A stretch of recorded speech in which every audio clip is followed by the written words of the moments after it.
The Conservative Party's split on Brexit continues to affect the process, former Treasury Minister Lord Jim O'Neill has told the BBC. Lord O'Neill, who left government a year ago, said much of the rationale for Brexit had been to deal with that division. He also said the UK's negotiators needed to be more realistic in their talks with the European Union. The government said it was working together to deliver Brexit. The UK was looking to achieve a new deep and special partnership with the European Union, a government spokesperson said. We've entered these negotiations with a clear position, and a spirit of pragmatism, determined to deliver an orderly exit that allows us to grasp the opportunities of life outside the EU, the spokesperson added. Tory divisioned government has faced criticism this week from a number of pro-European Conservative MPs for its handling of a key piece of Brexit legislation. One of the MPs, Anna Soubry, called on Thursday for the government to put all Brexit options back on the table, although the Tory MPs are not expected to rebel against the bill at this stage. Labour plans to vote against the EU withdrawal bill as it stands, but also faces the prospect of MPs rebelling against its leaders.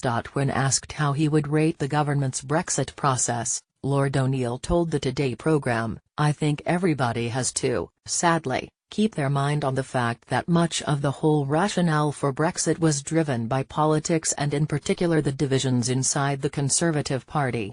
It looks to me, unfortunately, that 1 year on, that is still the case."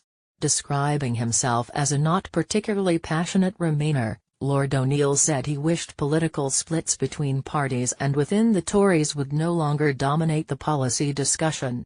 However, others could argue the complexity and timetable of Brexit, as well as specific disagreements over money and Northern Ireland, are affecting the process more.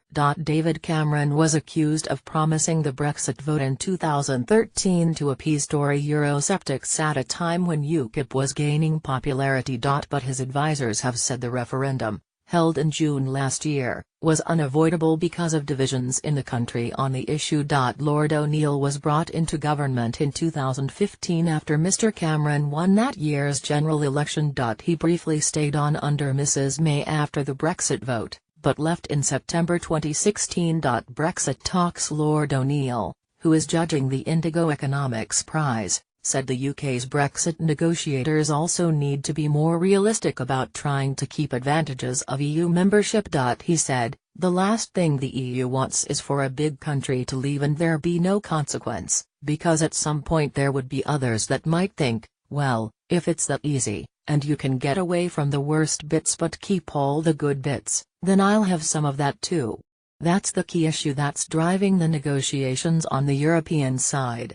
It frequently seems that our negotiators don't seem to appreciate that. The government has said the UK will leave EU trading arrangements, including the single market and customs union, after Brexit. In their place, the UK will seek an ambitious free trade deal with the EU, while also being free to pursue trade deals with other countries, it has argued. The European Commission's chief Brexit negotiator, Michel Barnier, said on Thursday the UK wanted the EU to suspend its single market and customs union on the Irish border. He said Britain had chosen to leave, and so it was up to the country to come up with an acceptable plan for future relations between Northern Ireland and the Republic of Ireland. The UK said both sides were closely aligned in what they wanted to achieve.